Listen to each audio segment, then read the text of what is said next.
Tigers and the Horned Frogs here. Unusual to be in the 6th game of a tournament and the #1 seed has not played yet. First pitch, and we're underway. Nice to be in a dome here at Globe Life Field, because outside, major thunderstorm warnings going on. We would not be playing, especially with the lightning that's in the area. Yeah, that does not look amazing out there. Yeah, it's not pretty. Brunson steps back in. The 1-1. Actually, it was 0-2. Hey now. Comes out with the strikeout, and that's the way the ball game starts.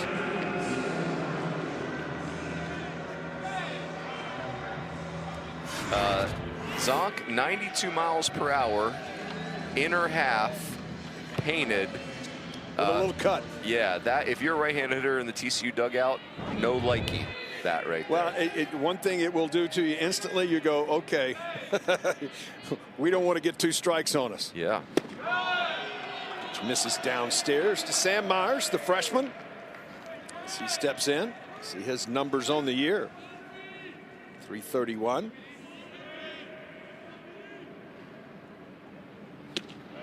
This is outside. Count evens. For Braden Davis, Zonk, I don't want to understate this. He was a closer in the WAC, and that's a good baseball league. But when you heard Skip Johnson say, hey, I think he can be our Friday night guy in the Big 12, you're kind of thinking, I'm sorry, what? But he's been up for it. Myers down into the corner, on his way to second base with a 1-out double. As Byrne will step in. And then, oh, by the way, let's mix that in there as well. Wow. A really good changeup. Yeah, and that to me is his 3rd pitch. But you're a starting guy. You got to have 2 pitches is usually not enough on Fridays in the Big 12. Back to back. Woo. How about the arm speed on that, Zonk? I mean, it's nasty. Yeah, absolutely fastball arm speed.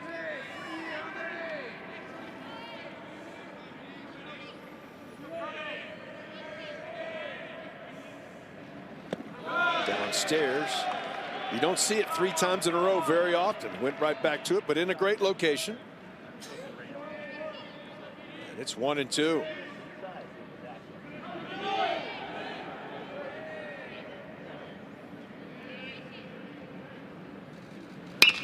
This ball hit well to left with some carry.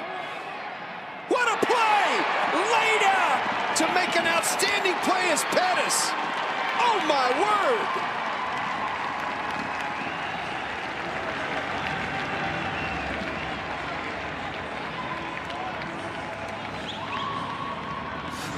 Telling you, Zonk, Kendall Pettis loves this time of year. He was one of the heroes in the Gainesville Regional a couple years ago. There's no way that ball's getting caught off the bat, and he just runs it down. Incredible catch. That's a spectacular play. Not only does he have to lay out at full speed, but he has to lay out backhanded to make the play. And that ball was scorched. So Maxwell will step in. Lefty-lefty matchup here. Swing and a miss. How about that as a pitcher? You think, oh my word, I just gave up a run. Oh no, I didn't. Yeah, that inning went from really good to it was about to be really bad. Oh yeah.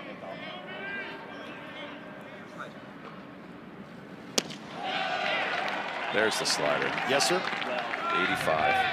I mean, so far, Braden Davis, we've barely been here. He's gotten swing and miss with 3 different pitches already. The 0-2. This ball on the ground, right side. Snyder has it, races to the bag, and Brady Davis. At the hitters, he'll be snarling at them, and he will pitch with some intimidation. It is really fun, and TCU is very difficult when he's on the mound. You're exactly right, and he's a guy like we saw just earlier today that can go 125 pitches. He's a big, strong left-hander. This ball trying to be bunted up the first base line. That's foul. But he's one of those guys, you throw pitch count away, throw all that stuff away, just give him the ball and say, go get him. Yeah, there's no data or analytics for this, Zonk, but he's one of those Friday night starters where you feel like TCU's winning 1-0 before he throws the first pitch. You know, just that's a great analogy. Yeah, there's a presence and a competitiveness there where he's going to bring out the best in his teammates. The 0-1. This is outside. And the other thing he brings to the table, he is not today, but he can hit to go with it. Yeah, no doubt. Pitch just misses. The thing to watch on the fastball, Zonk, is it's, you know, whatever lingo you want to use, but gravity affects every fastball.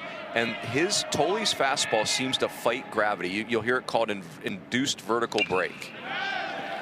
But it just, for the hitter, the problem is you think the ball is going to be down lower than it ends up being, so your barrel's below the ball, or you just miss it altogether. But again, Toley's fastball holds its line as well as anybody's out there. The 2-2. That's in there for a strike and the strikeout.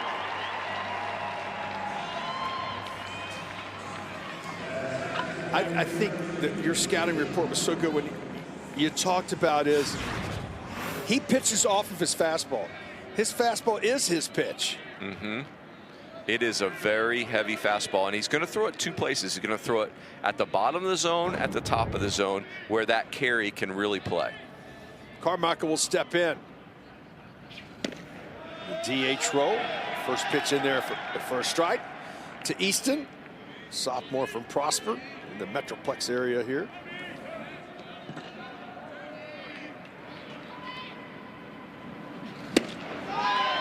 Wow. Threw it by. Yeah, and it's 0-2. If you're Oklahoma, you're going to have to weather a little bit of a storm here, no pun intended, because Toley is on it. That's 94. And his fastball is gnarly.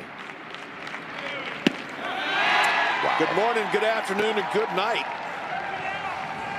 Back-to-back strikeouts to start the ball game.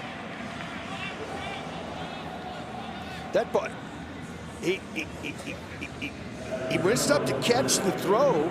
He said, it's my fault. Tried to snatch it, caught him off the end, and it caught him on his right eye. Watch this. Yeah, his eye's starting to blow up a little bit. It is. You can see he's got a... Oh, boy.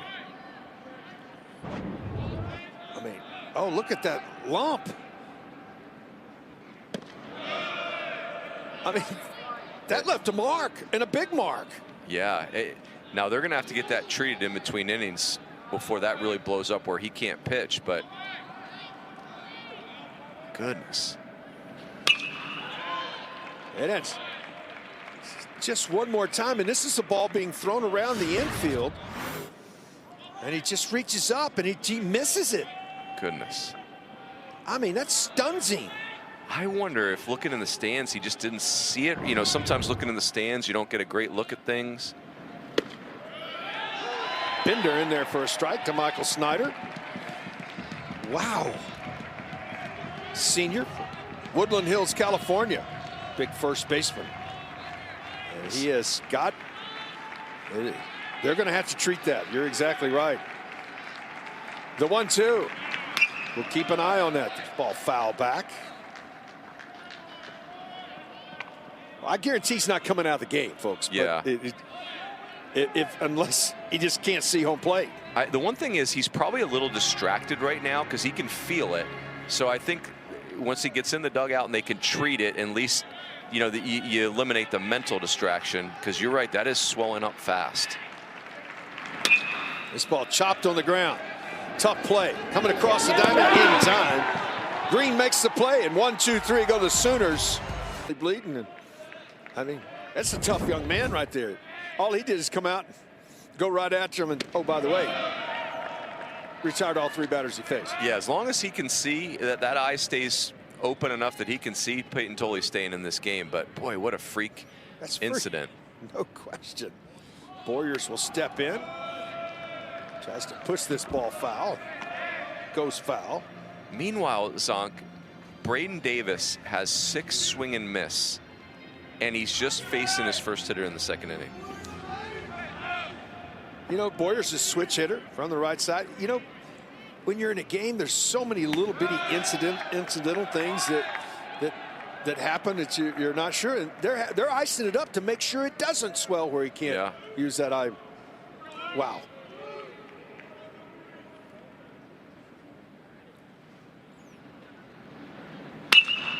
Right side.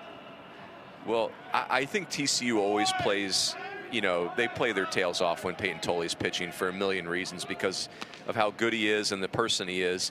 But you got your pitcher icing his face in between innings, Zonk. You're getting I'm getting your best effort as a position player. You're exactly right. Like, this dude's got to ice himself just to pitch. And smiling about it.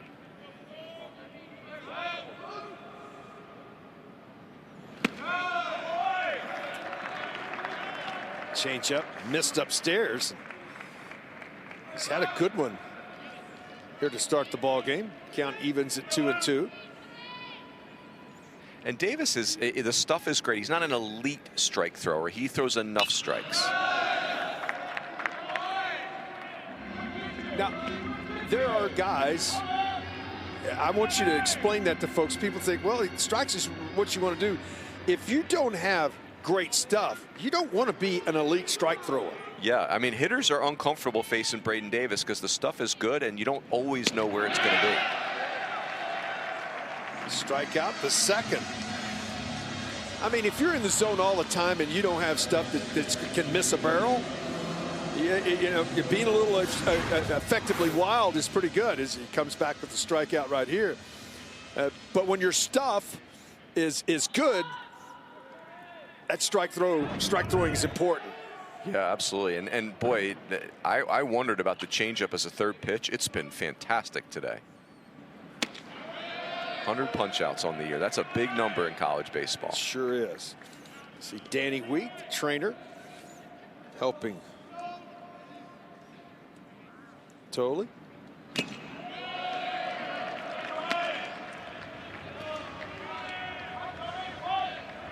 Quickly 0-2. Silva steps in, good player. Sophomore from San Antonio. Downstairs. 1-2. You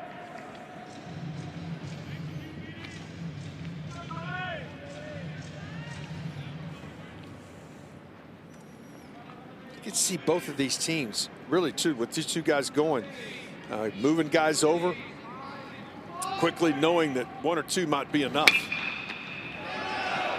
Back to the mound. Fires to first. 4 in a row retired by the Sooner left-hander.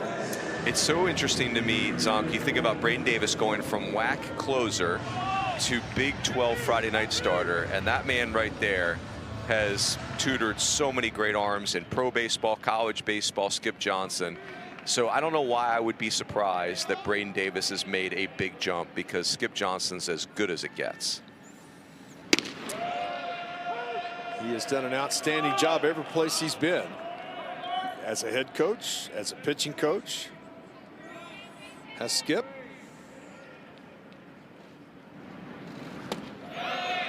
I was always pretty convinced on Skip.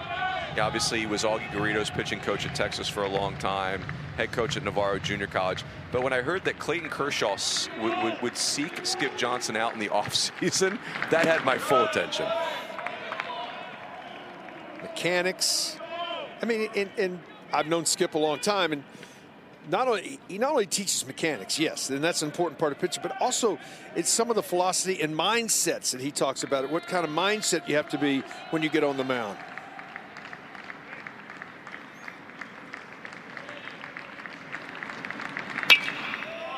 Popped up, back out of play. Yeah, Skip's a really good mix between understanding the mechanics of pitching and pitch mix. I mean, Braden Davis is a great example. When he was a reliever at Sam Houston, the changeup was a 17% pitch. That was his comfort zone. Now at Oklahoma, he's throwing his changeup 25% of the time, almost doubled the usage. Not sure where that pitch was. The entire Oklahoma team had their head down and was headed to the dugout. 30th pitch. Coming.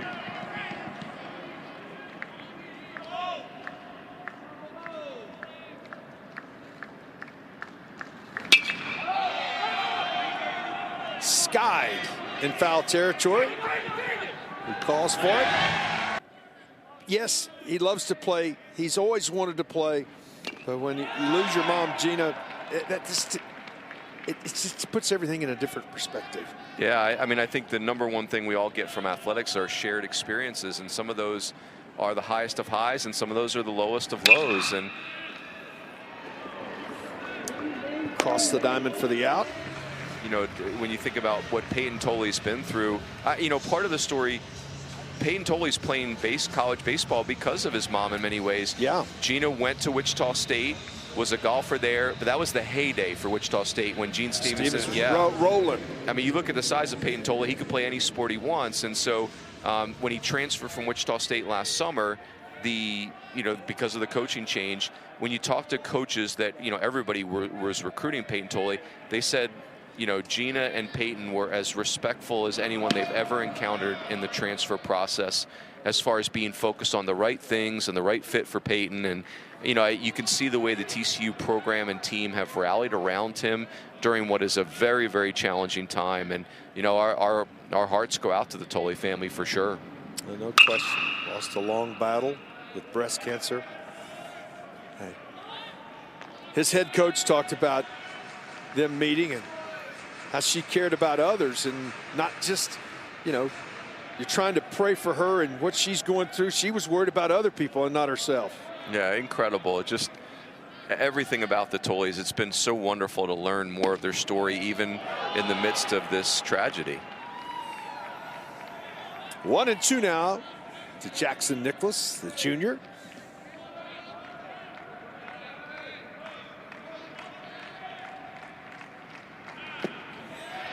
Dynamite pitch there with the slider for the strikeout. Third of the game. Okay, can we be careful? Be careful right here, Zonk. That's right. He holds his hand up right there to be like, be careful.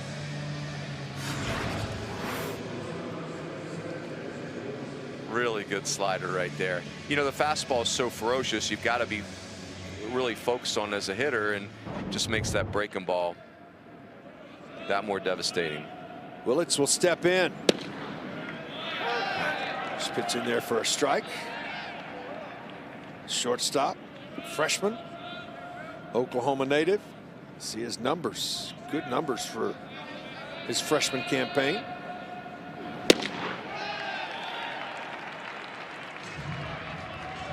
Right now, this is great stuff. Only 4 pitches out of 21 outside the strike zone. I mean, that is filling up the strike zone right there. Well, that was good. Back to the comment we were talking about earlier.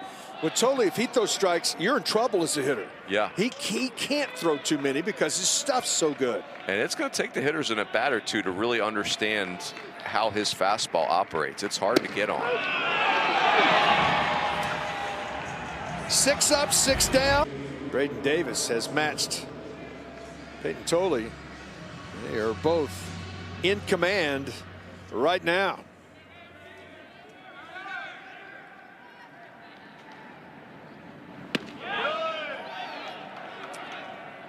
Pitch misses upstairs.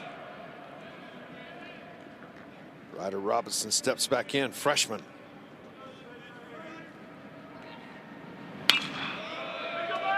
It's so interesting, Zonk. Both these pitchers, you know, they're going to throw most of their fastballs 91-ish, right?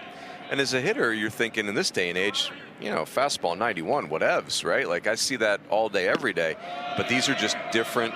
These fastballs act different. It's a good reminder that velocity can be descriptive, but it's not everything. And then you throw a changeup as good as Davis's is with that same arm motion. Makes it very difficult. Popped up right side. Snyder goes over, puts it away for the first out. Sooners coming down from Norman. Might be a guy in the building. Oh, out of the Renegades. He's on a hot dog. Renegades head coach. 2000 national champion. Just won his 200th game, either college or the professional level. As Bob Stoops I didn't realize he was coaching the Renegades, Zonk, because I have declared my loyalty to the Memphis Showboats. There you go. And go Boats. And so I might have rethunked that had I known that Coach Stoops was a big Bob Stoops fan. So I apologize in advance, Coach Stoops. Yeah, they play across the street at the Choctaw Stadium. Do they really? Yes. 0-2. Be a little tepid playing football in there, wouldn't it? No, they've reconfigured it and made it where it fits perfect, fits nice. Got it. Swing and a miss. And these guys are just cruising. Third strikeout. Hitters are behind today. It's all about pitching. Yeah, as a hitter, you're looking to eliminate pitches, and neither pitcher is allowing that to happen. And I think it starts because both of these guys have a fastball that they can pitch off of. Back to the top of the order here. Change up. When you pitch off the fastball, the changeup becomes that much better. Yep. Boy, the TCU hitters are a little bit of a hot mess right now. Just misses the inside corner. Could have very easily been a strike. So what are you going to do if you're a TCU right-hander, right? The fastball's 90 plus in on your hands, which speeds you up, and then the changeup you're trying to stay back on. Well, I think the first approach is you cannot think pull at any moment. I'm not going to get out on any baseball. I got to think right center, right center. I got to stay inside the ball. You're still going to get fooled some doing that, but at least it gives you a chance to hit the changeup. Yep. And I think the other thing the mistake hitters make is they get overly focused on fastball in. Davis is good fastball in. You're not doing anything with that. So you're going to have to hope that's not a strike. Yep. Popped up. Back behind home plate. Back out of play. But if you're looking fastball and you're thinking, I got to pull, and the instant you think you're going to pull, your front shoulder, come on, coach. Yep. You taught it. The first thing that's going to happen, my front side's going to open up. When my front side opens up, where's my hands go? My hands come into my body. I'm spent as a hitter. Yeah, changeup's going to dominate you at that point. This ball hit pretty well to left. Going back is Pettis. At the wall. Another nice play by Pettis. Like under 500 in conference teams, we could have 5 of them from the SEC get in this year, and they weren't even 14 and 16, they were 13 and 17. So, but it's not a warm and fuzzy feeling when you were under 500 in your league. Yep. The good news for TCU is the rest of their metrics, their RPI is very strong. They've 13-0 to start the season. They've got a lot of good bullet points there. For Oklahoma, you won one of the major conferences in college baseball by 3 games, 23-7 in the Big 12. To me, if your metrics are even close to the top 8, then you should be a national seed where you're hosting 2 rounds of the tournament. And Oklahoma is that. Their RPI is 15-ish, and to me, that's close enough. Pitch misses outside. Yeah, if they snuck into won the league by a game or rain out, because sometimes that happens and it's a percentage thing, that's one thing. They went into the final weekend, nobody could catch them. Yeah, they housed the league. 3-0 in there for a strike.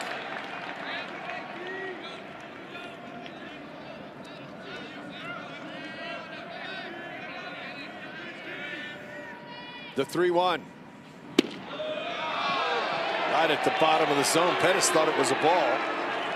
Pitched his bat away. Yeah, and that's the induced vertical break, if you will, the IVB of Toley's fastball. It starts at the bottom of the zone and it never goes below. It just holds its line. That pitch outside, and it is a leadoff walk and the first base runner of the ball game.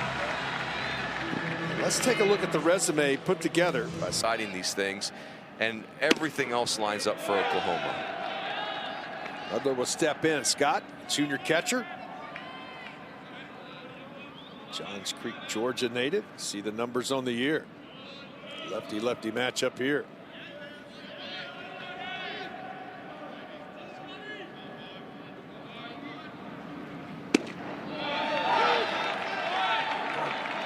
Quickly out in front, 0-2. It's interesting. Tolle is starting the game with the fastball at the bottom of the strike zone, just wearing it out. And as Oklahoma adjusts to that pitch, I think his next move will be he'll go right to the top of the strike zone, where there's a lot of swing and miss. There you go. That one right there. 32 pitches now, 23 of them in the strike zone. Wow. The one thing I worry about for Tolle a little bit is just with the eye thing, there's a little bit of an adrenaline aspect to that too. There's the slider for the strikeout. His 5th of the day so far. He's taking a lot of deep breaths out there. Now he's a big, strong guy with a lot of endurance. Here's the slider. You know, slider's a good pitch. It's kind of a left-handed sweeper, so it's very horizontal. But that pitch is so protected because his fastball is a big-time issue for the hitters. Jason Walk will step in, freshman, from the right side, right fielder. Throw over. Pettis back in safely. I think Walk would be a guy. If I'm Skip Johnson and Reggie Willits, I'd want to bunt for a hit down the first baseline. You know, Tolle's a big dude. He's going to fall off the mound to third base. He talks about it up here. You see it out there. As he did try that. Pitch was a ball. Very hard play to defend, too, because if you're Carson Bowen at first base, you really can't crash. You got to hold the runner at first base. Pettis could steal a base on you. So this is where that Oklahoma offense, there's a lot to do when you're trying to defend them. Pitch misses up. Had very few hitters counts. This is a hitter's count now. I wonder, in the 9th hole, Jason Walker, freshman, he might be taking a strike here.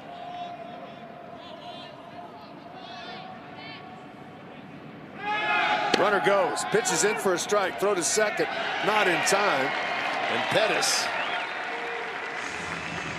has stole his 10th base and 13 tries. I mean, this is just, it's a 2-on-1 with the Oklahoma offense. You've got Walk and you're worried about the bunt, and then Pettis just takes off first movement, steal versus a left-handed pitcher. Next thing you know, you got that precious 90 feet that gets a runner in scoring position. Pitch was a strike, so 2-1 now to Walk. This is outside, and it's 3-1. Top of the order. Spikerman on deck.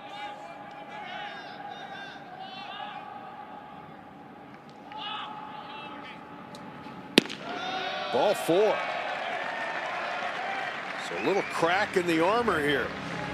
A couple of walks in the frame. 1 out in the inning. Station over.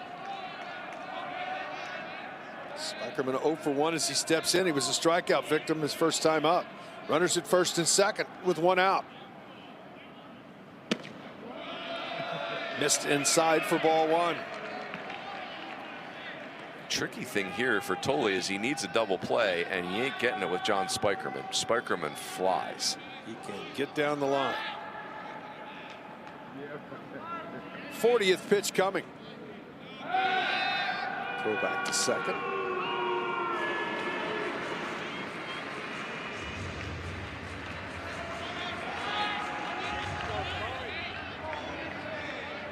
Now set to go.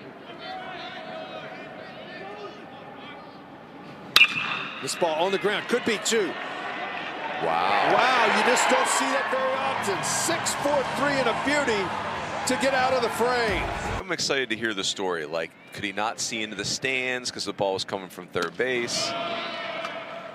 I have seen pitchers that are so, I have played with pitchers that are so intensely focused that sometimes you had to get their attention to throw them a ball back after it goes around the horn, or after an inning it's thrown down to second, the ball comes to you. I played a little lot at third base, a little and a lot at all levels, and sometimes you had to get their attention. Hey, yeah, here's the ball. Yeah. poor Brody Green at third base, he's going to have PTSD. If I'm Brody Green from now on, I'm just going to be taking we throw it around, I take the ball, give me your glove, I'm putting it in your glove. We're not playing catch with pitchers anymore. Myers steps in, doubled his first time up.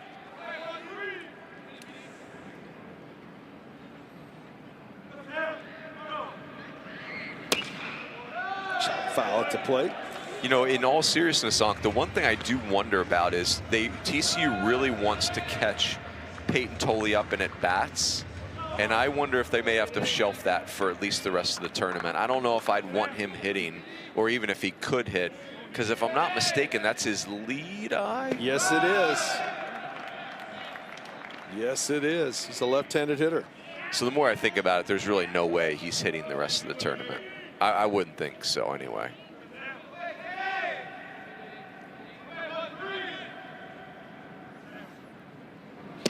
Breaking ball in there for the strikeout, the fourth. Reason he's got ice on it, if you're just tuning in, the reason he's got ice on that top part of his eye socket is right here. He just reached up and he missed it. And that ball stung him. I think the verb is he got doinked, Zonk. Is that the official term? Yeah, I would say. That's awesome. Now we're talking. See, we're making adjustments. It's in there for a strike. We can laugh because it's not our eye that's all blown up and hurt. That's exactly right.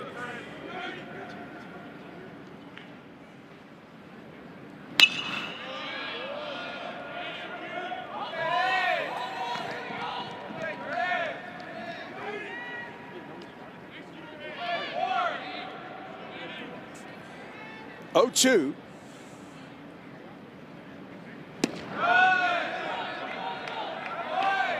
I tell you,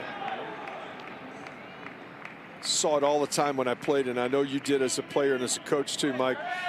Guys respond. Braden Davis is a good pitcher by himself, but then when you know that you're drawing a guy on the other side that's not going to give up much, your game goes up a notch or two as well. Yep, no room for error, obviously, for both these guys.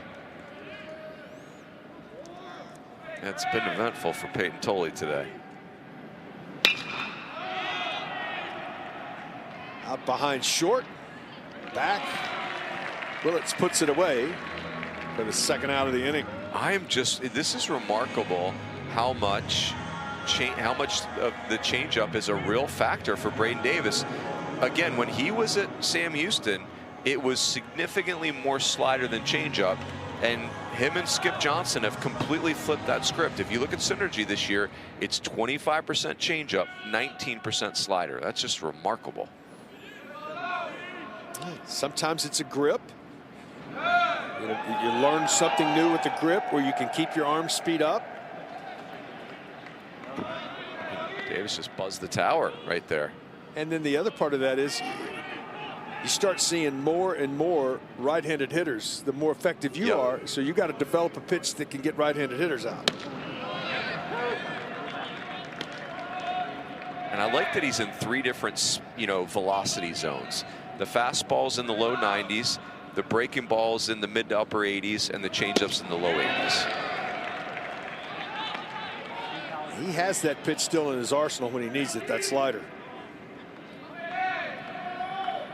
Maxwell steps back in.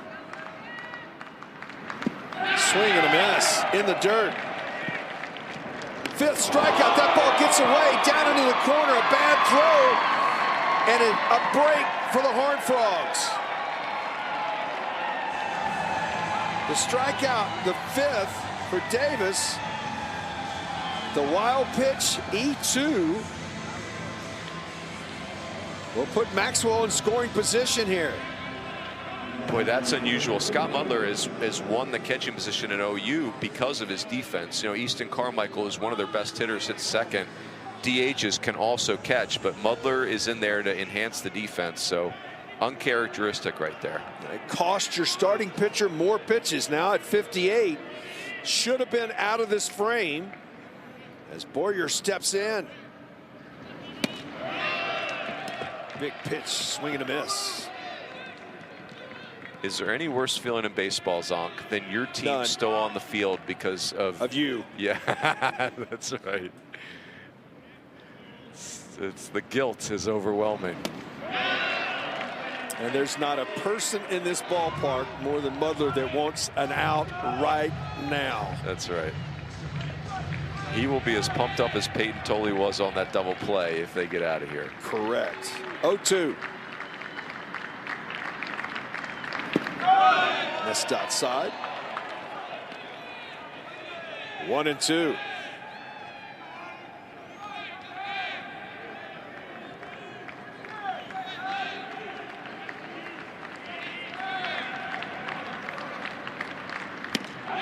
Got the strikeout. Sprints to the dugout. Does Mudler ends the inning. Big 12 championship. Hey now. Here in Arlington, Texas, bottom of the 4th inning. Can I get that sombrero for squeeze play? I don't know, but just give me some more quad box, baby. Yeah, that hat is that's the quad box of leisure wear right there. You gotta like that. That goes nice with the Apple Watch. Sun protection.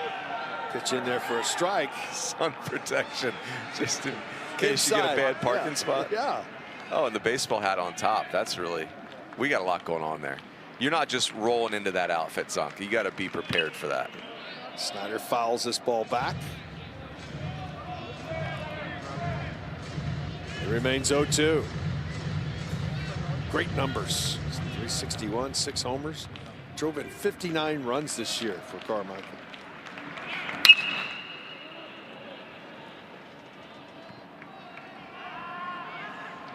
Into center. For out number 1. This is one of those games, Zonk, where I'm sure you've played in a million of them, where the pitchers are just elite. And so each offense is going to get 1 or 2 or 3 chances to do something, and that's about it. And sometimes you get the feeling in those games, Mike, take that one step further. If you don't get it done when you have that chance, as Oklahoma did in the bottom of the 3rd, the guy on the mound gets better. Yep. Yeah, you can back him into a corner once, but probably not twice. Snyder will step in this time. Grounded to 3rd his first time up. Downstairs. Speaking of portal gets, Snyder's one of those, you know, I think the underclassmen transfer in the portal is a very risky player. They're not fully formed. Maybe they just had one good year.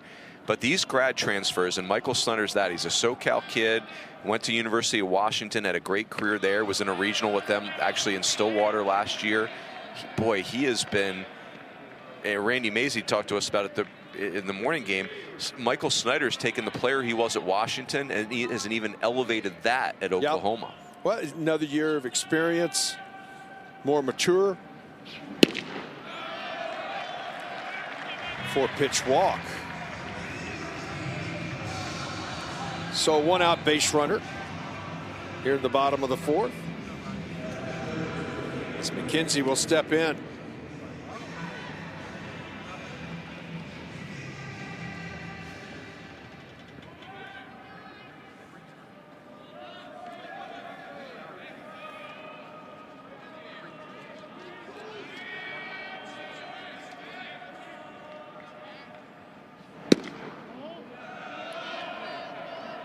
Misses outside for ball 1.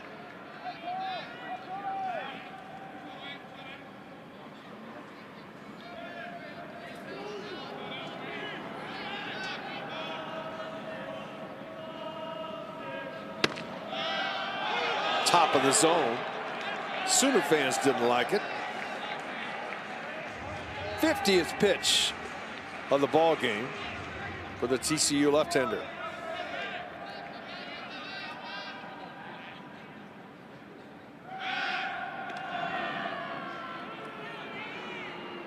Snyder back safely.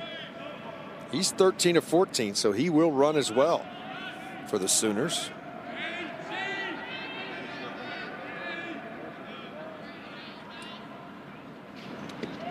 That ball hit in the dirt, but a nice block. Nice Nice job by Byrne to keep that ball in front.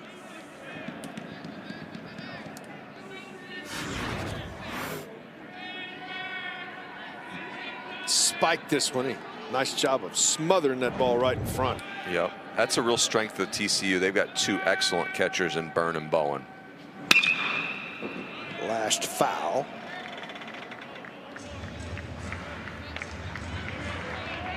Count evens.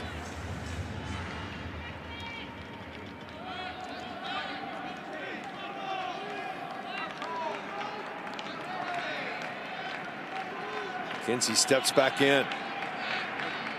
Snyder with a big lead, not moving. Foul back.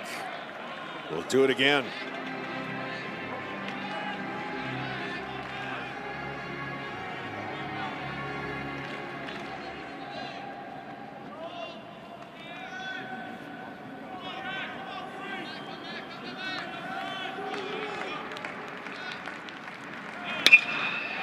To center. This is going to get down.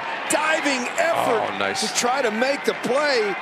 As Myers left his feet, he is so fortunate that ball scooted right into his glove. Or then it could have been all the way to the wall. Yeah, this, Myers, who's really come on and become a nice player here in the second half. You're right, was maybe too aggressive with his feet and got saved with his glove right there. It's like an infield type of pick. Oh my, diving face first, head first, and picks it. That was an incredible play just to hold on to it. Yep, but a relief, to your point, Zonk. That could have really gone the wrong direction. Foul back. Nicholas, strikeout victim his first time up. Second time through the order for the Sooners here. Getting a few better swings, Mike. Yep. Yeah, and Tolley did lose the strike zone and walked 3 of the last 5 hitters before the single. Didn't lose that slider. No. The 3 guys, Nicholas, Spikerman, and Pettis, were all starters in 2022 on the team. And let's not forget, Oklahoma that was a road show. They won the Gainesville Regional, then the Blacksburg Super Regional, and then took it to Omaha. Outside. That was a pretty good Virginia Tech ball club too. Really good. Yeah, that was. I mean, obviously you beat Florida in Gainesville. That's no joke. And then that Virginia Tech team was phenomenal. Pretty good hack at that one. Nixie at bat alive. Nicholas is interesting. He's an offensive second baseman, kind of college baseball style, where left-handed hitter with power at second base. There's some swing and miss there, like a lot of power hitters, but he can drive a ball. 1-2 again. Slider misses outside. There are pitch count, and then there's stressful pitch counts. Last 2 innings, the big left-hander for the Horned Frogs has had stressful pitches. Yeah, just not as sharp as he was the first 2 innings, and like a lot of good pitchers, he's found a way to collect outs even when he hadn't been his sharpest. It's a hittable pitch there. To me, with the pitchers, when they're in this mode, again, to use the golf analogy, it's like you're just trying to compete your way through it until you get the feel again. And you can see the pitch count starting to balloon on him.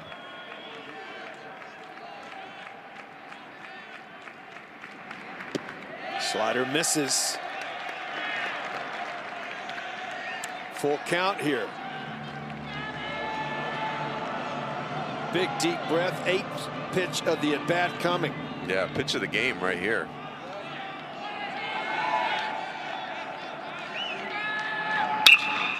To center. Hit pretty well. On his horse, can't get there. This is back off to the wall. 1 run will score. And the Sooners take a 1-0 lead. Boy, that ball carried a long way.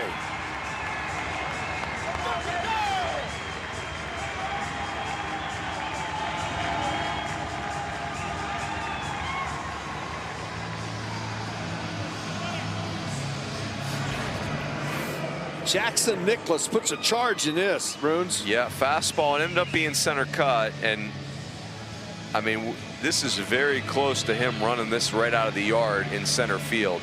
Hits the base of the fence. Horned Frogs move the infield up. As Willits comes to the plate here with one out. Second and third. I think Sooners with a 1-0 lead. I think Zonk bunts in play here. You know, Willits is only a freshman. He's had a much better second half than it was the first half of the season, but coach's son, obviously, his dad Reggie runs the offense, and so you know he's got inside game skill. Steps back in, infield up. Line foul. Evens the count. Now, Runes, there's his dad. I did not like 1-1 squeeze or 1-1 bunt. Rather be ahead in the count. Yeah, where you can eliminate pitch out, not have to worry about it. Well, that hits the inside corner. Now I don't think bunt is in play. No.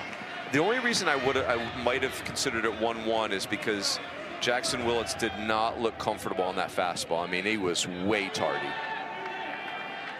1-2. Fastball misses outside.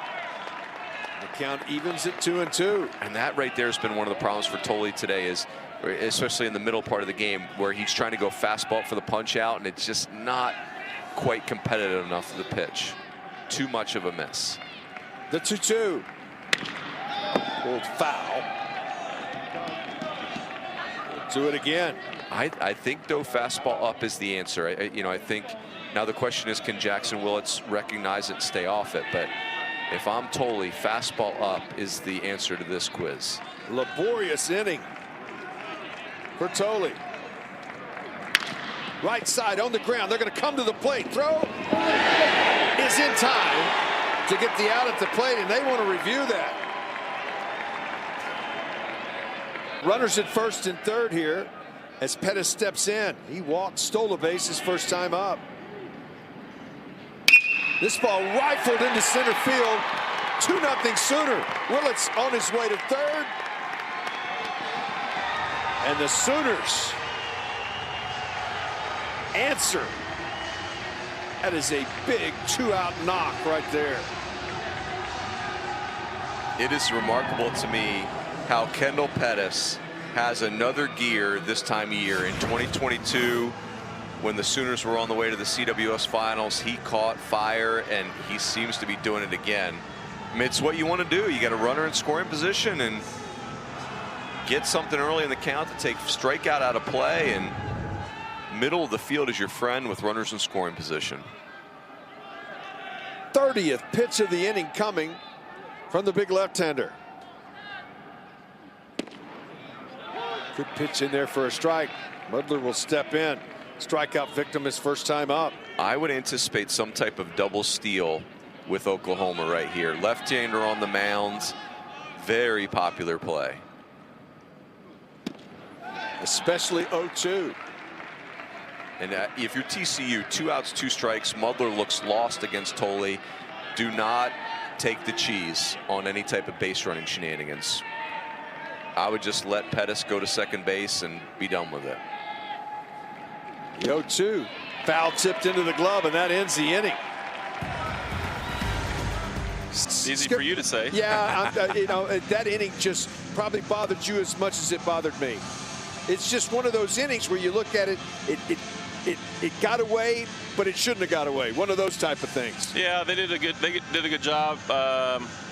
You know, putting good swings on some centered baseballs, and you know, Peyton just fell behind in a couple of bats, and I mean, that's what Oklahoma's done really all year. I think they hit 325 in conference play, and I think 315 overall. So it's a very long lineup. It's a very deep lineup, and it's I mean, when's the last time you've seen 4 switch hitters in one 9-man lineup, Runes? Crazy. Hey, first of all, Los, I appreciate the scene from Rocky in your dugout with Tully, with the ice pack and the. We were saying if that doesn't close his eye, there's no way he's coming out of the game. Yeah. And sure enough, he pitches through it. He's just got a little mouse under his eye. We got what is it, Mickey? Wasn't that the trainer Mickey, in Rocky? Yeah. We got our version of Mickey with Danny Wheat in the dugout, so he'll be fine. It just makes him look even tougher. What do you all have to do offensively to start get to Davis here and start building on some offense? Man, he's been pretty good. I mean, the change up to the righties like that, and we're not picking up. It's the one that it's kind of just a straight change from the side. That's what it looks like. I don't know what it looks like on TV, but it's coming out of the same window and kind of the same trajectory as his fastball, and we are obviously not picking it up. We got to be able to stay late and not get worried about getting jammed, because right now, being ahead of the changeup and being late on the fastball is not a good combination. Hey, Los, offensively for you all, having not seen you in a couple months, it looks like the freshmen Brunson and Myers are starting to grow into the players they're going to become, and Maxwell's the healthiest he's been. Has that been a key for your offense? It has been. I mean, I think the big thing is we just have to collectively, figure out, grind it out. It hasn't been the most sexiest offense all year. But for me, just as long as we end up with more runs than they do, I think the big thing we're missing the extra base hit, which makes it really difficult, because you need 3 or 4 hits in an inning to get some runs. But it starts with our outfielders. Those guys have been the most consistent on our team offensively. With Boyers in stretches, and then Brunson and Myers and Maxwell, and so we just got to try and piece this thing together, get on base, maybe take a walk, maybe jump ship, get into the left field seats. But really, I mean, Braden Davis is who he was all year, and he's been really good today. He's probably going to go with the old 3-2 changeup if I was a betting man. Well, there you go. Well, let's look at it here before we let you go. Let's find out if you won your bet. Well, he went to a heater. I think Silva was thinking the same dang thing. So yeah. we're 0 for 2 in that bet. Me and Silva. Coach, thanks for taking the time. We'll get you back to work. You bet. Go Frogs.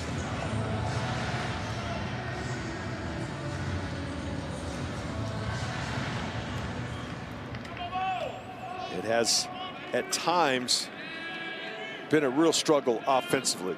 And a lot of that, Kirk was just talking right there, Runes, and I say all the time that you can hit 260 or 270 as a team if you slug. Yep.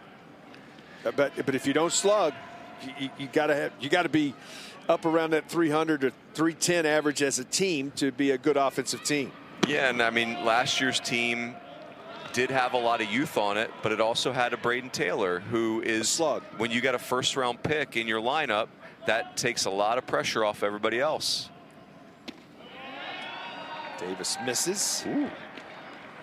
I don't know where that pitch was, but it I misses. think he fooled Chris Koski on that pitch.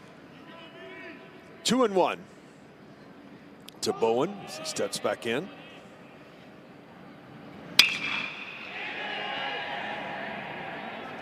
Out to center, coming on quickly. Spikerman for the second out. I tell you what, we knew we had a good matchup in pitchers. Both these guys, different styles. They do things different ways, but both of them in the zone, change pitches, and they make the hitter defensive. Yeah, I mean, Braden Davis is up to 20 swing and misses, and you give Skip Johnson, a kid with the talent and the aptitude of Braden Davis, and basically Skip Johnson's getting to play a video game today. It's like he wants fastball in, he gets fastball in. He wants change up any count, he gets it. So the combination of Braden Davis's aptitude and talent and Skip Johnson's acumen, I mean, lights out. Another 1, 2, 3 on both sides. The one who has won has been Braden Davis, as we take this opportunity to go down and visit with the head coach at the University of Oklahoma, Skip Johnson. Skip, Keith Moreland, Mike Rooney upstairs. One of the things that you look at is Mike was talking about, but is your pitcher, the ability to change speeds is pitching, because hitting is rhythm and timing. Boy, he's done an outstanding job at that. Yeah, Zonk, I mean, it's all about timing, trying to disrupt their timing. And this guy's really good too, though. So it's all about disrupting timing. So imperfect game, as you know, and whoever makes a mistake, unfortunately, the other team wins. Hey, Skip, so let's stay on Braden Davis for a second. So, you know, he's a closer in the WAC at Sam Houston. WAC's a good baseball league, but he's the closer, you know, and he does well. And then he's your guy's Friday night guy, and I'm thinking, man, that's a big jump from closer in the WAC to Friday night guy in the Big 12. And he's been awesome, and just the usage of his changeup. But what is it about Braden Davis that has allowed him, you know, you guys working together for him to make a jump like that? I think it's more of him getting used to it and he's really competitive and he's really athletic. And so I think that's the biggest thing, just trying to get him used to doing that. And the work in between the two starts, you know, from 1 week to 1 week, he does a really good job, and it's gotten better over the year. Skip, getting the day off, it's sort of an unusual thing. Y'all been in town for 3 days, and finally you get to get on the field. Has that been something trying to keep your guys together? Oh, yeah. I mean, it's just trying to get practice every day and get better every day. You know that, and just keep working on the fundamentals of the game. I mean, it felt like we've been on the road. You get in at 2:30 from Cincinnati, go home for a minute, wash some clothes, and get back on the road to come down here. And it's a crazy tournament. I mean, you know, Kansas gets a day off. Whoever wins this game plays them. I mean, it's just one of those deals that you have to get used to. You never know what's going to happen in Omaha when you get there. I can remember playing LSU, and we had like an 8-hour rain delay when I was at Texas. So it's kind of nuts. Hey, Skip, so Bryce Madron not playing today, just give him some rest to get him healthy for the postseason. And John Spikerman, what do those two guys combined mean to your offense? Oh, I mean, it's what they do. I mean, they're really good. Just trying to give him a day off and get him back, you know, feeling good and getting after it. But they're so dynamic. You know, one of them can really run. Is that ball a strike or ball? It's been a strike. It's been a strike like all day. Very bottom of the zone. I mean, I'm just going to answer it that way. Yeah. I'm just going to answer it that way. It's been a strike. I mean, Chris is the best umpire in our league anyway, so I trust him. Skip, thanks for taking the time. Good luck to you and your team the rest of the season, rest of the ball game, and the rest of the year. Good hearing your voice, Zonk. It's great to see you, baby. See you guys. Thank you. So one gone here. Bottom of the 5th inning on the strikeout, and back to the top of the order. This ball bunted foul. This may be too inside baseball, Zonk, but I think it's funny a lot of times before we, you know, come back from a break and we're on with the coaches, it's quite often that they'll ask us about a call. It does happen. They'll ask us about a pitcher because, you know, they're on the side, they're in the dugout. Yeah, I've known Skip for 25 years.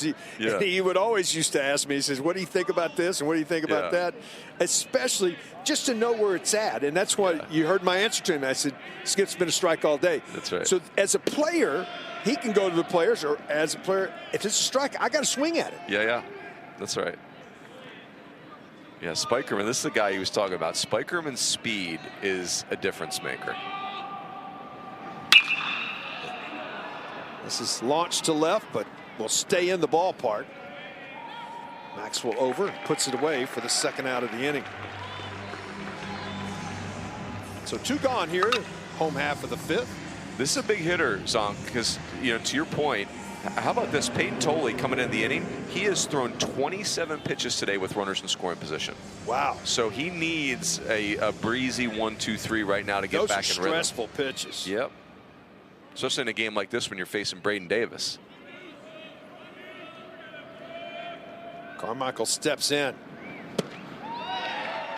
Big swing and a miss for strike 1.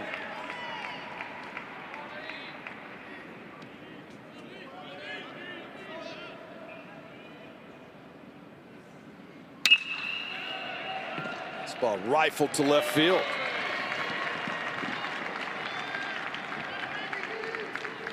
Get 2 out.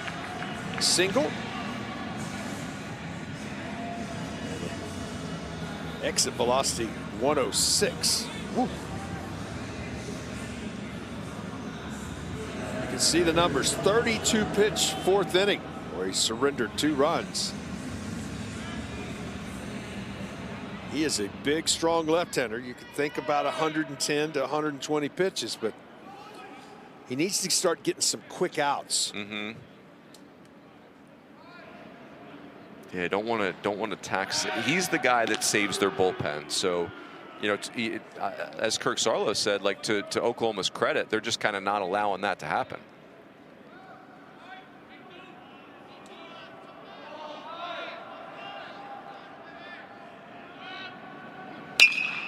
popped up. Right side, it'll make its way into the stands.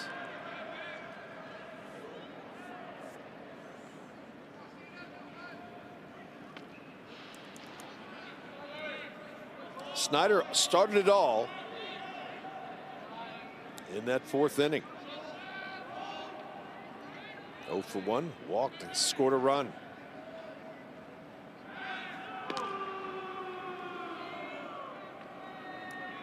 Carmichael back in safely.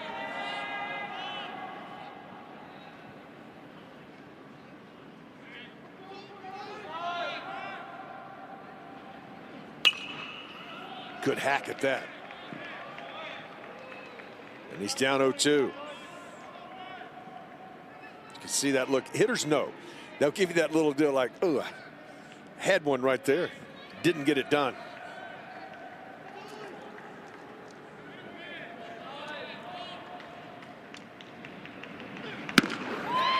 Swing and a miss for the strikeout. The 8th of the ball game.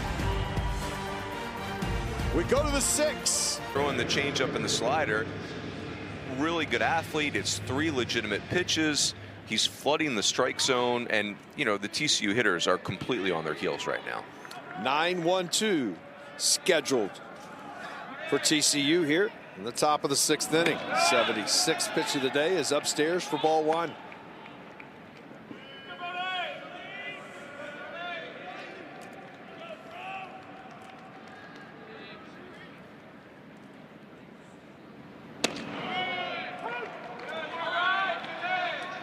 Count evens at 1-1. That's a difference maker right there for me, Zonk, where your fastball's good enough that you can throw it 1-0 with no fear. Right side will get out of play. You know, well, you got to pitch with a fastball. That's right. You got to be able to use it to both sides of the plate. But you're just like you said. You sometimes you can't be afraid. It's 2-0. Here it is. Yeah. Yeah, some guys, I think, in the college game have to protect certain pitches because they're not as strong. Braden Davis doesn't have to protect anything. He's got 3 pitches he can feature. And filled his position, as you see right there. 1-3 if you're scoring. Start the 6th and back to the top of the order. And this is just the classic. The TCU hitters are chasing Braden Davis around. Like, they're chasing the changeup, then they're chasing the fastball, then there's the slider, and their patience is wearing thin because he's getting outs on a regular basis. 80th pitch coming from the Sooner left-hander. Foul back. What Skip Johnson said, and you just alluded to him fielding his position, that's the part that I didn't really get to see when he was at Sam Houston. Is this kid's a phenomenal athlete. I mean, Braden Davis is a really athletic guy on the mound. Downstairs, count evens, 1-1. Brunson 0 for 2. Can we get my man a baseball? There we go.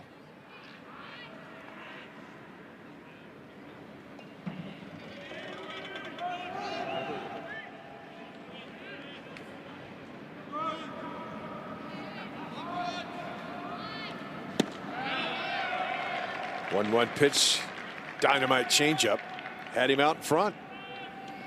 It's like watching a 10-year big leaguer pitch right now, Zonk. I mean, just any pitch, any time, super easy. This ball hit crisply on the ground to second. Up with his Nichols, fires to first. 2 outs here in the 6th. And the thing too is Oklahoma loves this kind of party, you know, like where they can play team offense and small ball and just like 1 run here, 1 run there. I think Oklahoma can play the slug game if they have to, but this is the type of game they prefer. Myers will step in, doubled, and is struck out. 1 for 2. The only hit off at the end of the bat, out toward right. Here comes Walk, laying out, can't come up with it.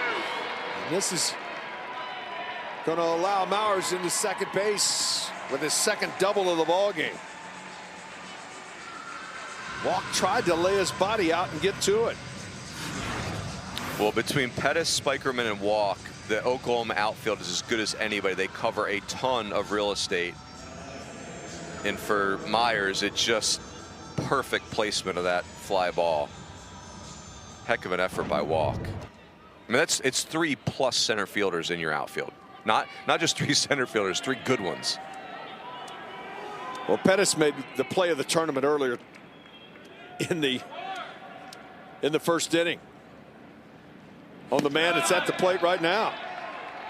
0 for 2. He can't believe he's 0 for 2 after that diving catch and down the left field line. Cued off the end of the bat, right out in front of the plate. Goes to first, and that ends the inning.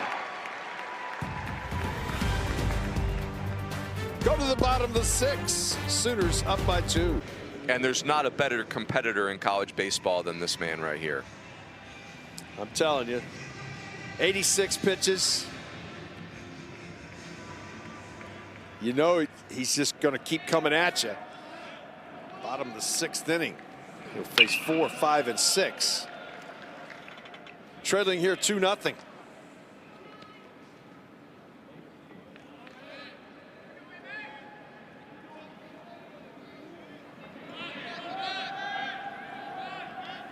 The 0-1. This ball hit pretty well to left with some carry. Looking up. Get out of town! McKenzie. Solo homer. 3-0 Sooners.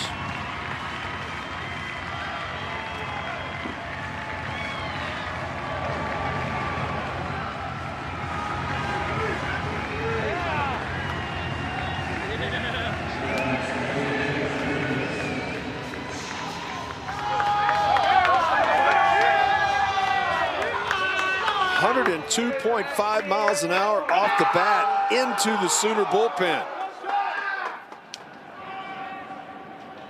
And a 3-0 Oklahoma lead. This ball hit well to right. Oh boy. Looking up. It gets out of town as well. Back to back.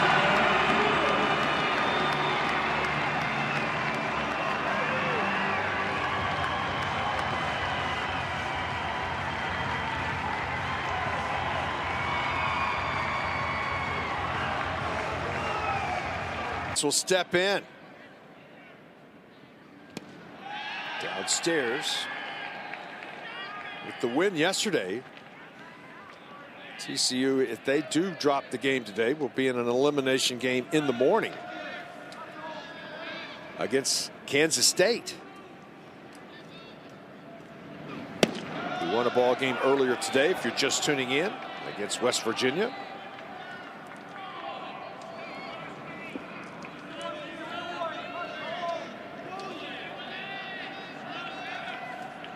The 1-1.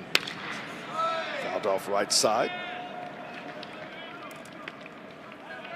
1-2 to Willits.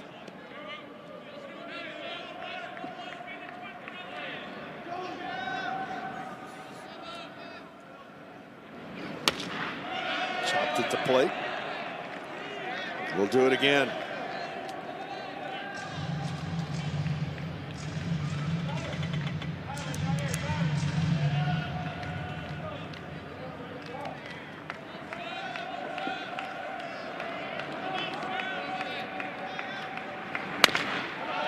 Foul. It's incredible, Zonk. I mean, this is Oklahoma's doing this without Bryce Madron, and I think I can make an argument that Bryce Madron's their best offensive player. Now, you know, it's really not that kind of offense where it's one star, it's many stars in this lineup, but Madron is a really skilled player. Let's reset. Steps in. Has not been retired. Walked, stole a base, and singled. So 1 for 1 as he steps in.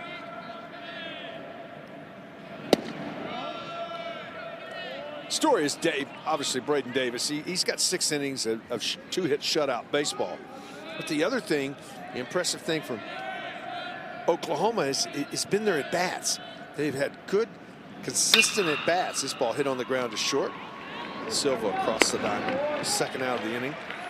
But they've shown the ability to take the walk when he get a walk, move the guys when they need to get a runner, and then they've shown power here in this inning with 2 homers in this inning. Yeah, I mean, this is a great compliment to Oklahoma, Zonk, to your point. They're just exhausting, Oklahoma. Like, just like they'll wear you out for an at-bat. They'll, jump you on the first pitch. They'll bunt. They'll run. Like, everything that a pitcher doesn't want, they're bringing it to the party. They're the guest they're the uninvited guest that ruins your party. That's who they are. So they're wedding crashers? Yeah, kind of, but just like the worst kind. They just wreck everything. Pitchers just want you want a comfortable outing, just routine, and they just disrupt everything. That's down the left field line, fading, just foul. That's one of those you say, when it leaves the bat, you go, oh, get down. That's right. You just see 4 runs today, 3 singles, 1 double, slugging. Yeah. 3 of their 6 hits have been for extra bases.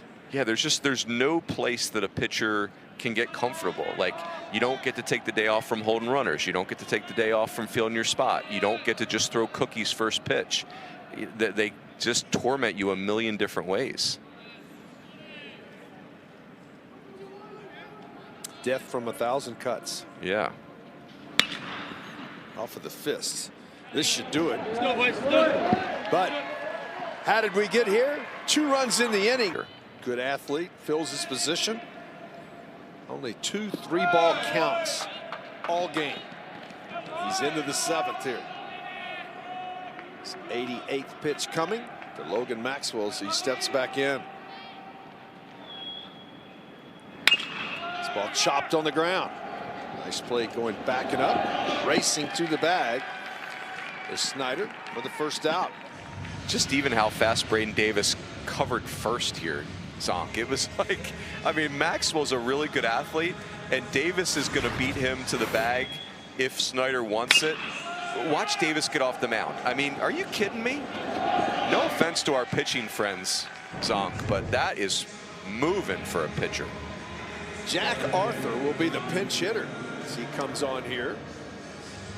Arthur is a junior outfielder for the pinch hitter, redshirt sophomore, as he steps in for Boyers.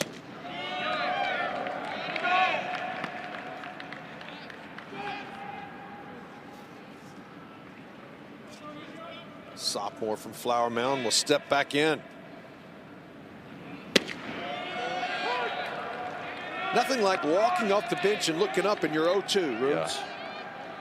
That's where coach says, hey, you want to pinch hit today? He's like, Not coach, necessarily. lose my number. Yeah, the 0-2. This is Pinch hit against the guy with a 2-hitter through 6? Yeah, sure. Great. Why do you hate me, coach? with a 3-pitch mix.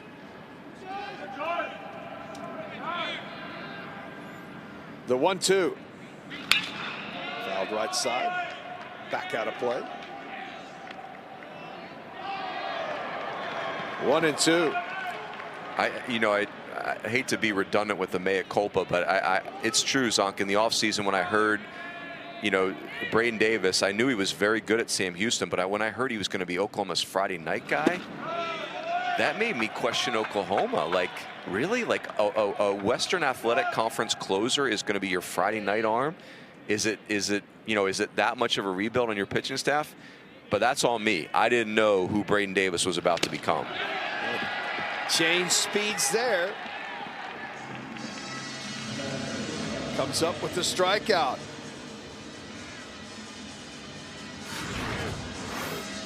That is the 8th of the ball game.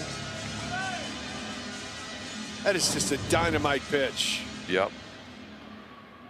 The arm speed on his changeup is so remarkable. It absolutely looks like a fastball action. Right side, Silva steps in. And a 1-2-3 quick inning.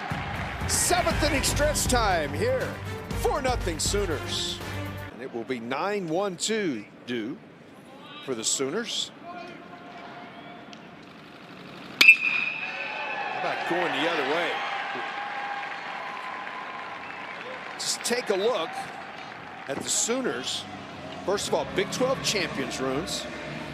By 11th, to me, after having dominated the Big 12, Oklahoma, and certainly, you know, there's a lot of eyes on them today. You're seeing them without Bryce Madron, who's one of their best players. You see Oklahoma with Braden Davis on the mound. This is exactly what a top 8 national seed looks like.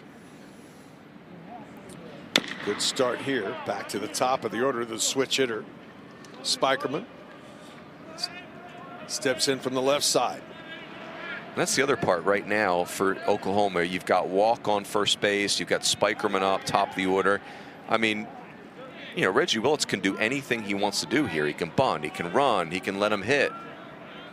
Straight steal, you name it. I mean, they can do whatever. You know, it's really they're an offense for all occasions. There's Reggie Willits.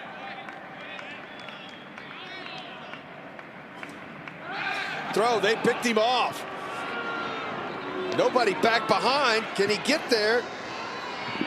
They can. The ball comes out. I think he's going to be safe. As Silva dived at him, there was nobody behind. You got to go cover first base. If you pick a guy off, what do you do? Yeah, follow your throw. Follow your throw. Yeah, let's see. Collier, yep, Collier gets caught spectating. He was Collier was very excited that he picked off Walk. So excited that he forgot to get involved in the play. Oh no. Ball was never secured. He was tagged with the ball.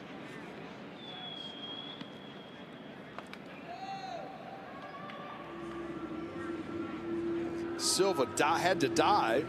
Oh man, I'm telling you, Zach Collier, after he picked off Walk, was like, I got him. Like it was kind of like a very sincere celebration, and then it's like, uh-oh, there's no one at first base. You got another job to do.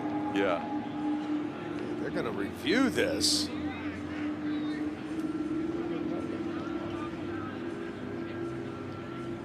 But you look at that and you go, you're fortunate. Get a chance to look at the replay right here. It's interesting. You'll see Collier start to drift towards second base. Watch him drift towards second base, and he's watching. He's kind of hopping around, and it's like, oh boy, not good. I actually think they might call him out because Silva didn't lose the ball until his glove hits the ground. Watch, the tag's good here, and then when his glove hits the ground is when the ball pops out. I could see them reversing that, Zonk. He does make a tag, and he's out there. And it's the ground that causes the ball to come out, not the tag. Out. Out. Yeah, I think he's out. They will go review this. 4-0 ball game. We play here in the bottom of the 7th inning. I don't know that after he tags and does he finish the play before the ball comes out? Pitch out, not going anywhere. Yeah, the difficult thing is you don't want to give anybody extra outs, but you certainly don't want to give the top of this Oklahoma order extra outs. With a base runner. The 1-2. Walk with a lead. Throw over. Back in safely. I mean, they just put so much pressure on you. Yeah, if you have deficiencies in your game, like don't hold runners well, don't field your spot well, can't command multiple pitches early in the count, you could have a long day against Oklahoma. Reaches out, slaps it the other way. It's going to fade foul. Count remains 1-2. And you know that's been the moniker, Zonk, is chaos, right? That's what they call the offense, and you get the OU in there together, and it's very clever. I would say, though, all kidding aside, that OU's offense under Reggie Willits, who, by the way, his previous job was in the big leagues running the base running for the New York Yankees. So if you're wondering the national allure of Oklahoma University, so they're not just like their track team, though. Like, it's not out of control running. I think Oklahoma is the perfect example of how the threat of run, the threat of the bunting game is as effective as the actual act itself. Yeah, and then taking first and third, but doing things, the little things what forces you defensively. That a bobble's going to cost you a bag. Yeah, if you're an outfielder, you better you better get the ball into the infield quickly. That was close.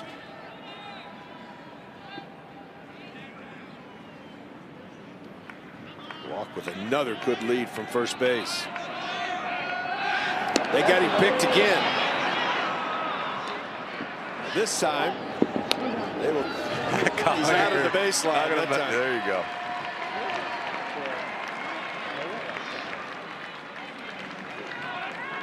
I think that was a repeat performance, wasn't it? Take two. The coach in me feels really good about that. That reminds me of practice, where you mess something up. It's like, all right, everyone back to your spots. We're going to do it again. Zach Collier, good on you. Well done. Followed his throw that time. Sure did. He's out of the baseline. Nobody feels better about that out than Zach Collier. No question. He earned it twice. We're just 15 minutes of life that you can't get back. That's right. That's right. This ball on the ground, right side. Goes to first. Des Robinson. And the second out of the inning. So 2 gone here. As Carmichael will come to the plate.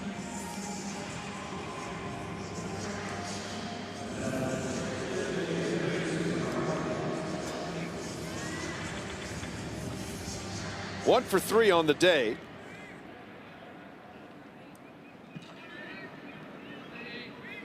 As Easton steps in. Well to center with some carry. Going back as Myers puts it away. We'll go to the 8th. Favorite part, folks, of squeeze play is the quad box. That's right. This ball ripped down the line. Bowen on his way to second with the leadoff double. So some slugging. A base runner into scoring position. Have not seen that very often in this ball game. Well, it's a smart play by Carson Bowen because, again, 11 hitters Braden Davis has had 0-2. So you know he's throwing strikes. 12 hitters he's had 0-2. So he's throwing strikes. So you might as well try to get something accomplished early in the at-bat. Robinson will step in. He is 0 for 2 in the ball game. Bullpen active for the Sooners. Davis continues to fill up the strike zone. Lefty and a righty throwing.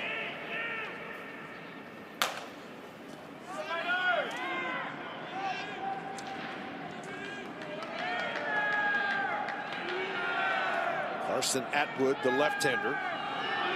Excuse me, the right-hander. Throw back to second.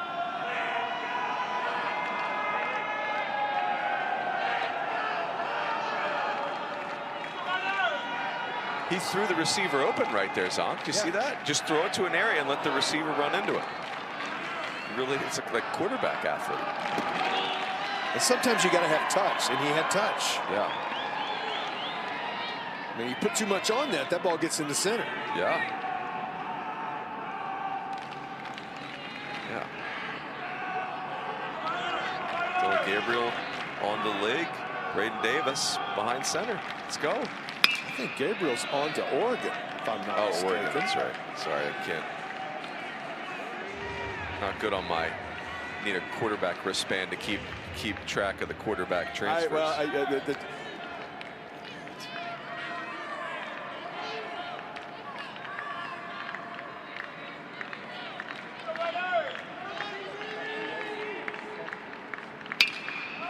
Skied out to left.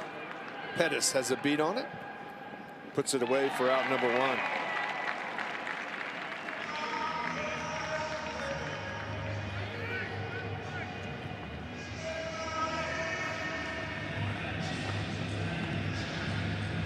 Brody Green will come to the plate. I also love Braden Davis. His facial expression has not changed once today. It is like even keel doesn't do it justice. You would think at some of the outs he's gotten, you at least get a wry smile, nothing. He almost looks bored, and I mean that in the most positive way. Like it is just, he's just making pitches. Throw the ball, put your glove up. If it's fouled off, get another one, and here we go. Yeah, just so unbothered. So great.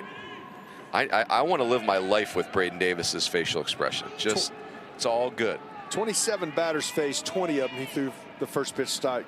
He's thrown over 71%. Now 73% strikes in the game. That's hard to do if there's actually no hitters in the box trying to air. Yeah, like that'd be great for a bullpen session. 0-2 to Green. 0 for 2 as he steps in. Way upstairs. Got to waste one every once in a while, don't you? Mm-hmm. Just to keep us honest.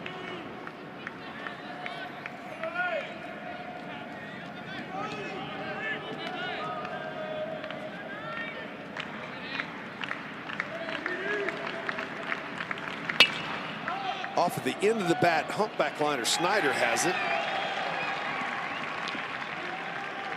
1-2 gone. You look at the Horned Frogs, I think their resume is good enough. They've won a game here. They get an opportunity to play again tomorrow. Can improve those numbers.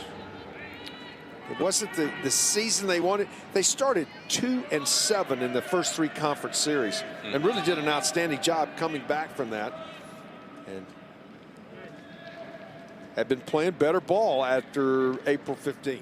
Yeah, it's been a roller coaster ride for TCU. I mean, you're top 5 in the country early on. You're 13-0. At the end of the day, though, you know, the only thing you didn't love about their resume was being 14-16 in regular season play in the Big 12. But like you said, Zonk, they go 1-1 here. That KPI, which is a new metric for baseball this year, 25, you know, out of 300 teams. That's a really good number. Popped up, right side.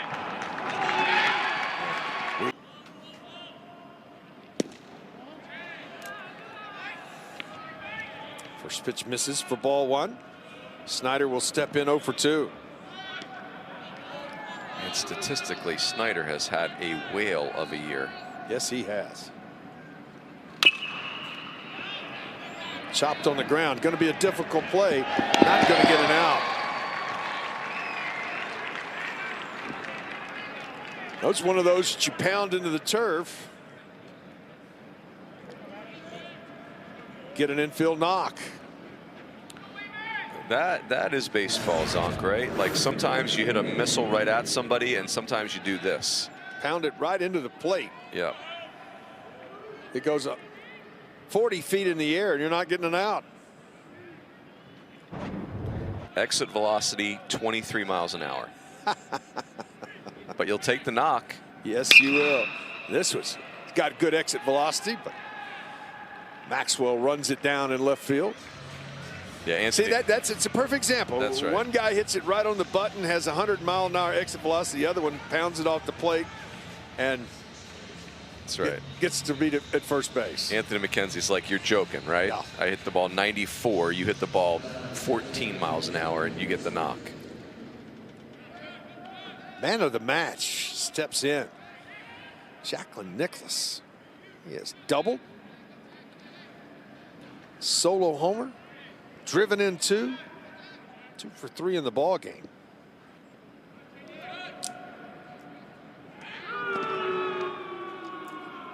Throw over. That's what's fun about Oklahoma. I mean, it's plenty of power. They have 63 home runs. They have a bunch of doubles. I mean, Michael Slender's got 22 doubles alone, 57 hit by pitch, 87 stolen bases. They actually don't bunt as much as you think.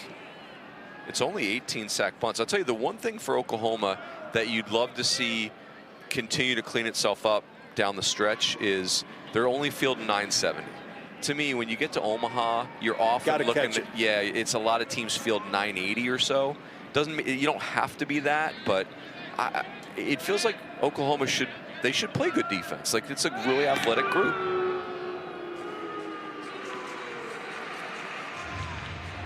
Well, we've already talked about it many times in this tournament already, Runes. 27 outs in a game you got to get. If you give somebody 29, 30, you got a tough time winning sometimes. Yeah, especially as the funnel tightens and you start playing the better and better teams. 0-2. I'm in no way worried about Oklahoma's outfield defense. You know, whether it's Bryce Madron out there when he gets healthy, I mean, they can really run them down in the outfield.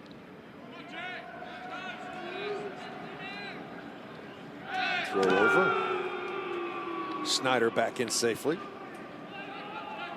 13 of 14 for Snyder. Always a threat to run.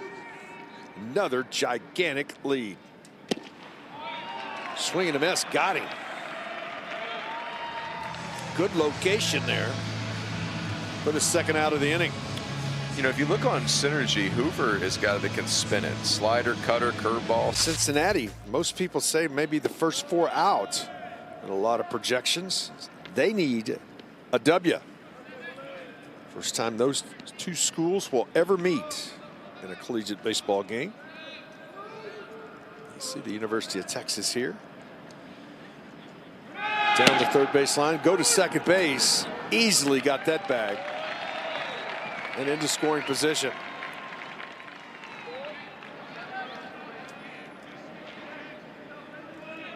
They just keep pressing the envelope.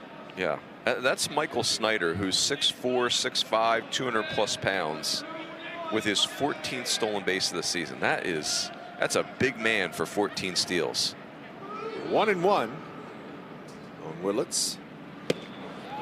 Good changeup, had him out in front, and this 1-2. Peeking ahead, top of the ninth. Horned Frogs will have the 2, 3, and 4 spots, I believe. They will. Swing and a miss for the strikeout that ends the inning. We'll go to the ninth. Sooners up by 4. Oklahoma State and Texas Tech. And how about the performance today from the OU left-hander? Mike, this is spectacular, and he's out here to try to finish this with a complete game. Yeah, it'd be his first career complete game. Remember, like when he's at Sam Houston, he was really good, but it was 35 relief appearances, 0 starts coming into this year. First pitch in there for a strike. Myers will step in. He has doubled twice. He's had a good ball game. 2 of the 3 hits. Tries to bunt his way on. Fouls it off, and it's quickly 0-2.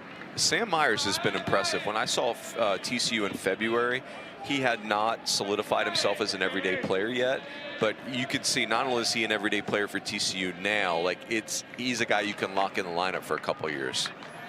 See the numbers on the year. And the 0-2 just misses. Davis thought he had a strike. That's the first time I've seen him make any real. He's had great mound presence too. So he thought he had the strikeout right there.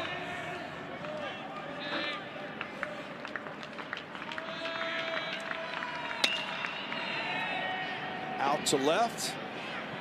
How about that? Whoa. Listen, I can't get it, you take it. And Spikerman finds a way to catch that baseball. And Pettis goes underneath him. He couldn't get there. I think either Pettis misread this and thought it was just like a 2-strike excuse me swing. Pettis came in. Yeah, he misread that. I mean, that's unreal that you have 2 athletes of that caliber out there. They literally ran past each other. That is unbelievable. Byrne will step in. He is 0 for 3. He lines this ball back up the middle. 1 out. Single, 4th hit against Davis. Well, for the purposes of the complete game, you'll take that if you're Davis. You see the numbers when leading after 8 and trailing after 8.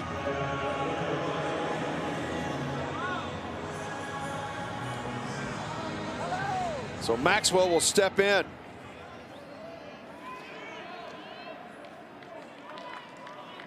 .111 pitches. for the Sooner left-handers. He comes set. First pitch in there for a strike.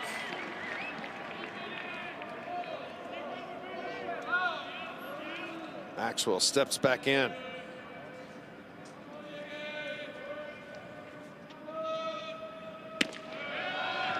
Back-to-back heaters.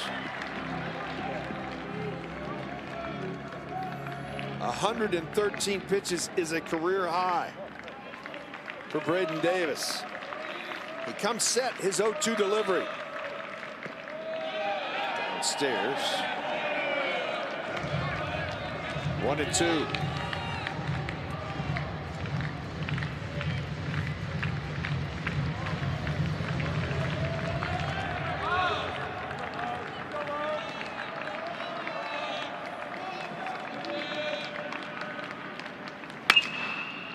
To left, Pettis coming on, snares that right against the line.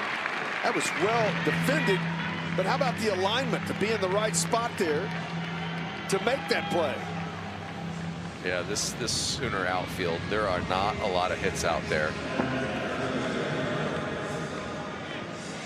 Wow. That's a line drive 10 feet off the left field foul line from a left-handed hitter. It made it look easy. Yep. Horned Frogs down to their final out as Arthur steps in.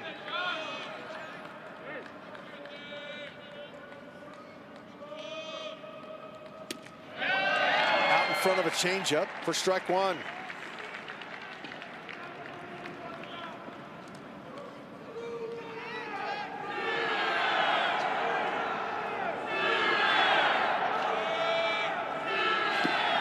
He went around. Horned Frogs down to their final strike.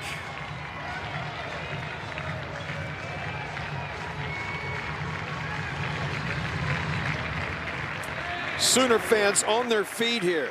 Braden Davis trying to finish what he started. Downstairs. 1-2.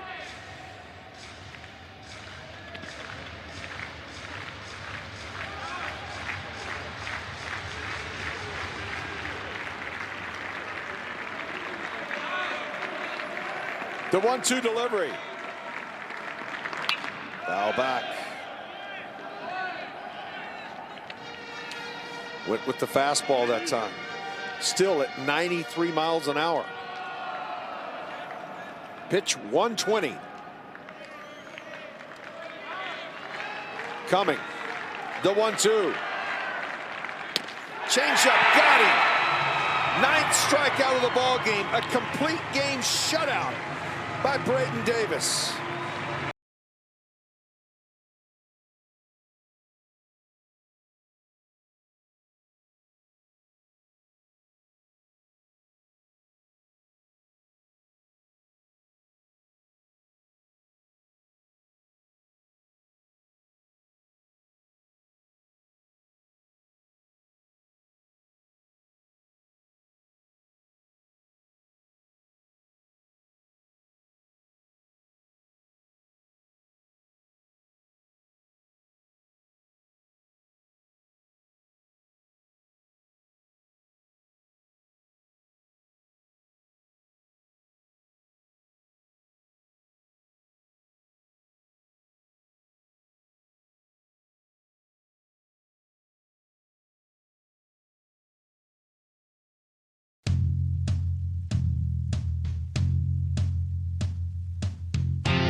Steps in.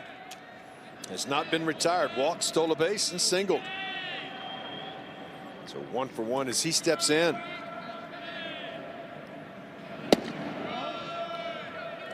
Story is Dave, obviously Braden Davis. He's got 6 innings of 2-hit shutout baseball. But the other thing, the impressive thing from Oklahoma has been their at-bats. They've had good, consistent at-bats. This ball hit on the ground to short. Silva across the diamond, second out of the inning. But they've shown the ability to take the walk when they get a walk, move the guys when they need to get a runner, and then they've shown power here in this inning with 2 homers in this inning. Yeah, I mean, this is a great compliment to Oklahoma, Zonk, to your point. They're just exhausting Oklahoma. They'll wear you out for an at-bat. They'll, jump you on the first pitch. They'll bunt. They'll run. Like everything that a pitcher doesn't want, they're bringing it to the party. They're the guest they're the uninvited guest that ruins your party. That's who they are. So they're wedding crashers? Yeah, kind of, but just like the worst kind. They just wreck everything. Pitchers just want you want a comfortable outing, just routine, and they just disrupt everything. It's down the left field line, fading, just foul. That's one of those you say, when it leaves the bat, you go, oh, get down. That's right.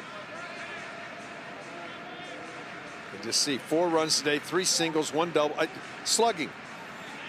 Yeah. 3 of their 6 hits have been for extra bases. Yeah, there's no place that a pitcher can get comfortable. Like, you don't get to take the day off from holding runners. You don't get to take the day off from feeling your spot. You don't get to just throw cookies first pitch. They just torment you a million different ways. Death from 1,000 cuts. Yeah. Off of the fists. This should do it. But how did we get here? 2 runs in the inning.